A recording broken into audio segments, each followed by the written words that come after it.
Iubiți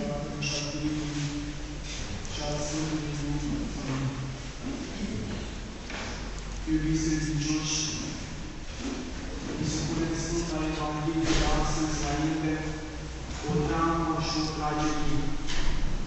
O dramă a unui om sărac și o tragedie a unui om bogat. Diferența între dramă și tragedie știm că este aceea, că în dramă eroul primește, în tragedie eroul este învins. Personalele și au terminat tragic. Spun acest lucru pentru că de multe ori nu conștientizăm faptul că tragedia, singura tragedie, este ca omul să-și treacă mântuirea. Singura tragedie este ca omul să nu câștige Împărăția lui Dumnezeu și să ajungă în chinul iadul, așa cum s-a întâmplat cu bogatul din Evanghelia de astăzi. Căci ne spune Sfânta Evanghelie că era un om bogat care se îmbrăca în rochile și bison și se veselea în toate zilele vieții sale. Și la poarta lui cumva expoda diferit un sărac care nici nu avea ce să mănânce și se bucura dacă făcea rost măcar de vrănituri ce cădeau de la masa bogatului. Dar a murit săracul acesta pe lângă Lazar și sufletul lui a fost luat de înger și dus în Sfântul Iordan, dus în locul de mângâiere, înainte ca prezările de scăzire. Și a murit și bogatul, nu specifică unde a ajuns și pur și simplu ne spune că de acolo din ea a văzut pe Lazar și pe Abraham și i-a spus Părintele Abraham, Părinte Abraham, rău mă chinuiesc în popoarea aceasta. Spune-mi Lazar să-și moaie degetul în apă și să nu vedetele căci rău mă chinuiesc aici. Iată, iubiți credincioși, în primul rând, ne lovim de un tragic, de o tragedie în ceea ce privește nemilostenia. Duminica de astăzi se numește Duminica Bogatului Nemilostiv și el este osândit pentru faptul că a fost nemilostiv. Nemilostiv nu înseamnă neapărat doar în a da ceva. Când spunem milostenie, ne gândim la milă, ne gândim la o dragoste creștinească, la o dragoste prin asemănarea dragostei lui Dumnezeu care se milostivește de aproapele său. De aceea, mila nu înseamnă numai a da, sau nu înseamnă numai a da ceva privat, ceva material, ci milostenia este și a ierta pe aproapele nostru atunci când greșește. Și a nu fi nepăsător față de cei pe care trecem, pentru că de multe ori parcă trăim într-o lume de statuit și ne vedem că suntem singuri care suntem bine. Uităm că fiecare persoană dintre noi este un om ce poartă sentimentul lui Dumnezeu și pe care ni s-a poruncit să-L tratăm ca pe însuși Hristos, care spune oricâte a făcut acestora, mie mi-a făcut. Milostenia este un act dumnezeiesc. Este o privire a omului care începe să domnească dragostea dumnezeiască și începe să se poboare către cei care sunt în nevoie. Sfântul Ioan cel Milostiv ne arată în viața sa cât de mare și frumoasă este acest act de milostenie, că cel se câștigă cei sărași mereu și la un moment dat episcopii aveau poporul cu care se apărea, care era cam subțire și veche. Și atunci un bogat în acel ținut l-a văzut și a dăruit care să se acopere. Și primind-o, Sfântul s-a hălit și a gândit de sina lui, cum mă voi acoperi eu cu această plătută scumpă, căci nu călțați sărași care n-au ce să mănânce. Și a văzut pătura unui negustor și a împărțit banii sărași și a văzut s-a dus cu ea atât s-o până la rândul lui. Și văzând bogatul care a mărit pătura din scopului, a cumpărat un boc și s-a dus pe acele pe ea și pe scopului. Sfântul Ioan cel Iubitor. Iar Sfântul Ioan, primind-o, s-a dus iară și a văzut-o și iară și a împărțit banii la sărași și așa a făcut de mai multe ori, până când i-a spus Sfântul Ioan, acelui bogat, ia să vedem. Cine rezistă mai mult? Tu să ne dai sau să eu să o pun? Și atunci a primit din partea acelui bogat nu numai o pătură, ci numeroase cuburi, aur, pe care apoi le-a făcut celor săraci. Și mereu primea Sfântul Ioan cel Iubitor înapoi. El dădea cu mult mai mult înapoi.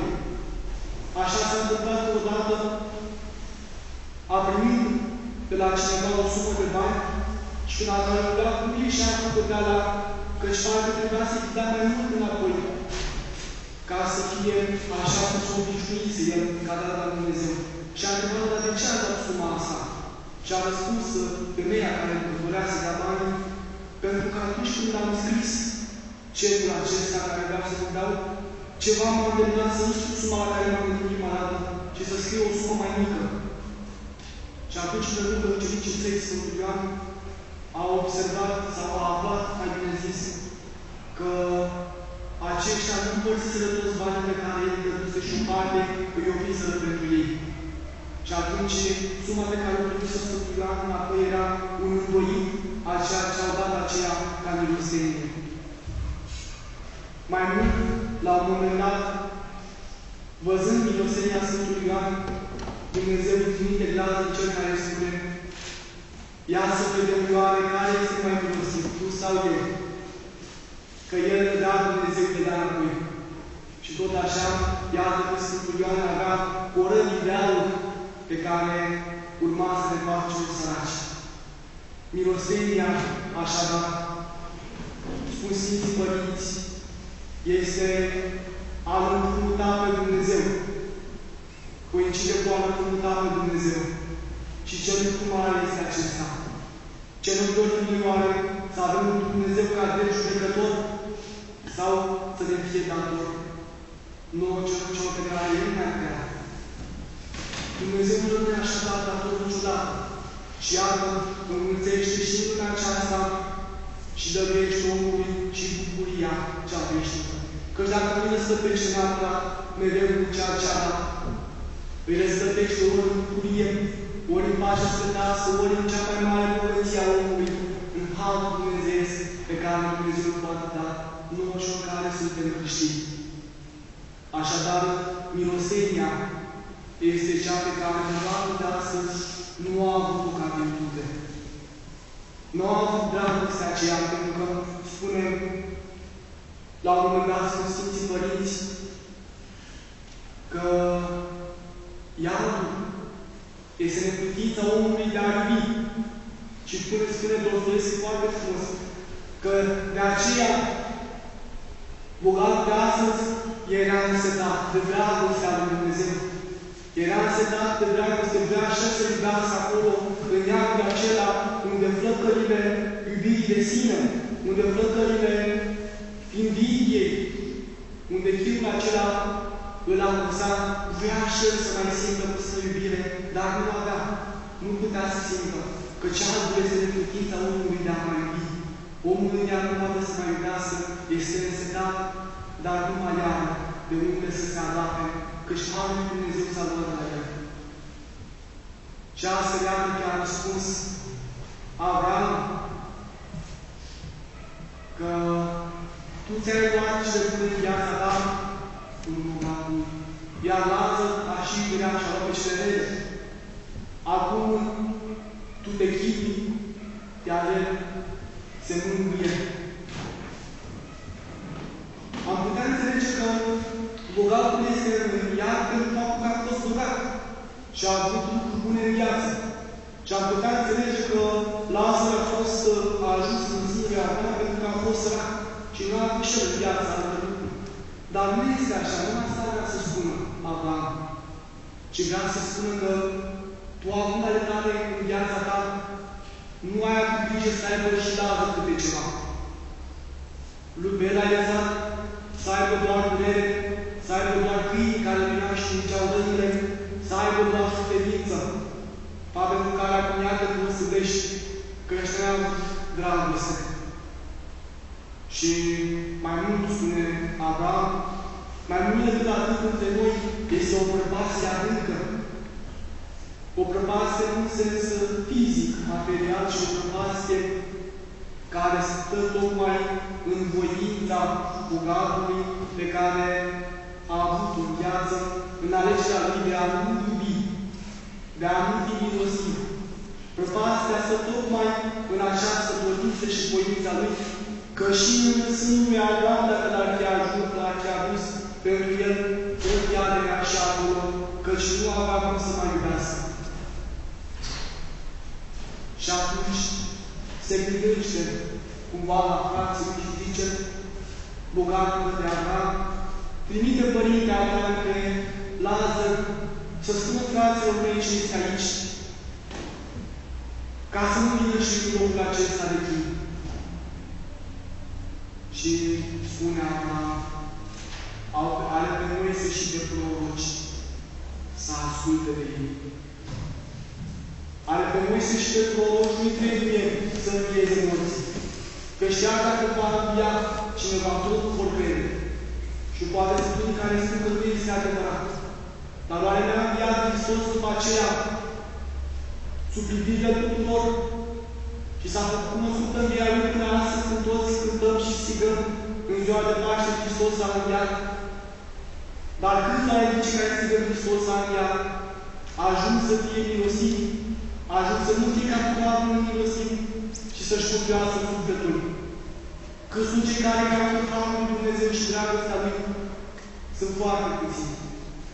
Chiar dacă am înviat morții, chiar dacă am înviat semnat Lazar a patra zi, după ce a murit, chiar dacă am înviat pe fiul vostru pe Dinain și pe fiica lui Iair, chiar dacă am înviat cu încheia Mântuitorului mulți alții, și câte nu se relatează, câte minuni nu apar în viețile Sfinților. Dar cât sunt cei care cred? Cu adevărat, chiar dacă ar învia mulți în fața noastră, dacă noi avem înșeamă la Duhului Sfânt, dacă noi nu suntem atrași de Harul Dumnezeiesc, prin libera noastră voință, cu adevărat, nu putem să ajungem în Împărăția lui Dumnezeu. Așadar, cu dreptate a spus Abraham bogatului că nu vor crede chiar dacă va învia din urmă și mai cu seamă să asculte de Moise și de proroci, sau cum ar spune nouă astăzi, să asculte de învățătura Mântuitorului și a Sfinților Părinți, să asculte cuvintele dătoare de viață care izvorăsc în apa cea vie, Harul Duhului Sfânt, care poate să dăruiască omului starea în Împărăția lui Dumnezeu.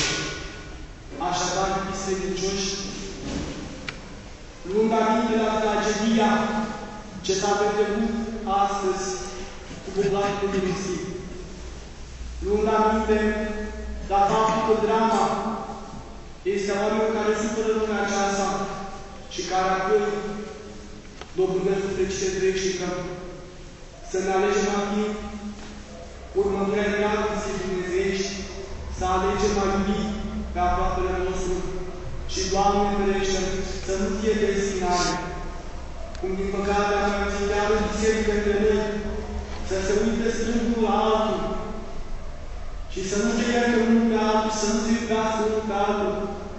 Când noi spunem să ne iubim unii pe alții, când să mărturisim că noi vrem să fim una în Duhul Hristos, să fim oare de zinare, să învățăm să prețim pe aproapele nostru, să învățăm să prețim pe fiecare dintre cei care sunt lângă noi, așa cum au vrea noi să fim prețuiți, de ceilalți, pentru ca să ne bucurăm în Împărăția Dragostei lui Dumnezeu. Amin.